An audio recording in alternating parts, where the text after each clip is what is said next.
IPL play off நெருங்கிருச்சு. இப்ப top 2 டீமுக்கு வந்து பாத்தீங்கன்னா இரண்டாவது ஒரு வாய்ப்பு வந்து கிடைக்கும். அந்த இரண்டாவது வாய்ப்பு கிடைக்கணும் அப்படின்னா டாப் 2 டீமுக்குள்ள இருக்கணும். டாப் 2 டீமுக்குள்ள இருக்கணும் அப்படின்னா வந்து நம்ம வந்து பாத்தீங்க அப்படின்னா பாயிண்ட்ஸ் டேபிள்ல மேல இருக்கணும். பாயிண்ட்ஸ் டேபிள்ல மேல இருக்கணும்னா நடக்கக்கூடிய மேட்ச்ல ஜெயிக்கணும்.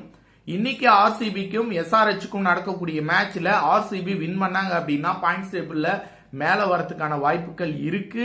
எலிமினேட்டர்ல இன்னொரு வாய்ப்பு இருக்கு. சொல்ல முடியாது அன்னைக்கு டே, அதாவது இன்னைக்கு டே யாருக்கு வந்து சூப்பரா அமையுதோ அவங்க அன்னைக்கு வின் பண்ணிடுவாங்க. கிரிக்கெட்டே அப்படிதான், ஐபிஎல்லும் அப்படிதான்.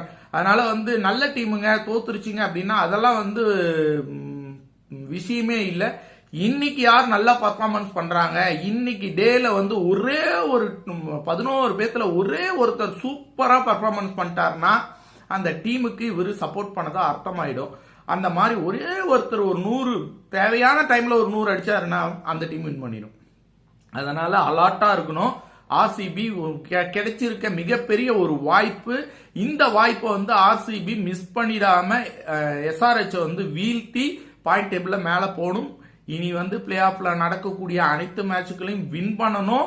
அவங்க அப்பதான் வந்து ஃபைனல் போய் கப்படிக்க முடியும். அப்ப அவங்களுடைய இதுவரைக்கும் விளையாண்ட விளையாட்டுல இருந்து வேற மாதிரி ஒரு ஃபயரா வந்து அவங்க இருக்கணும், தெளிவா இருக்கணும், ஃபீல்டிங் நல்லா இருக்கணும், கேச்சஸ் மிஸ் பண்ணக்கூடாது, கிடைக்கக்கூடிய வாய்ப்புகள்ல விக்கெட் எடுக்கணும்.